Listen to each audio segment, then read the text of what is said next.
Hip-hop, le nouveau mainstream. La France, le pays d'Astérix, persiste à résister face au hip-hop. Malgré les ventes conséquentes des rappeurs français, les grands médias bloquent face à ce genre musical considéré comme l'ultime provocation dans un hexagone assoupi par la variété. Et pourtant, Michel Sardou lui-même n'a-t-il pas déclaré dans la formidable revue Schnock, et là je le cite, ouvrez les guillemets, « Il n'y a que les rappeurs qui ont des couilles. À côté d'eux, je passe pour un doux poète. » Bon, certes, il précise vite, je ne peux pas l'écouter longtemps, au bout de 3 titres, j'ai la tronche farcie. Mais au moins, il prend la mesure du phénomène.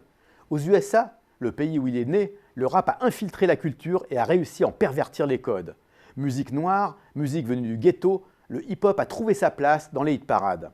Il s'est immiscé dans tous les recoins de l'American Way of Life. Son style vestimentaire a influencé les créateurs. Son argot est repris par les hipsters. Le plus passionnant talk show est animé par Jimmy Fallon, un blanc qui connaît la culture rap sur le bout des doigts. Jay-Z est milliardaire, Kanye West est un leader d'opinion, Dre, lui, est multimilliardaire, 30 ans après ses débuts dans le groupe qui défrayait la chronique, NWA, Niggers with Attitude, les nègres avec une attitude. On pourrait ainsi multiplier les exemples. Ce qui ne signifie pas que ce mouvement soit unanimement apprécié, bien sûr. Exemple, Keith Richards, des Rolling Stones, qui a déclaré pour la promo de son nouvel album solo « Le rap, tellement de mots, si peu de choses à dire ». La seule chose impressionnante que le rap a réussi à faire, c'est de montrer qu'il y a beaucoup de gens sourds parmi nous. Tout ce dont ils ont besoin, c'est d'une boîte à rythme et d'un type qui hurle par-dessus, et ils sont contents. Il y a un énorme marché pour les gens qui sont incapables de distinguer une note d'une autre. Les papis du rock sont formidables. Ils râlent, vous savez, comme votre vieil oncle réac pendant le déjeuner de Noël.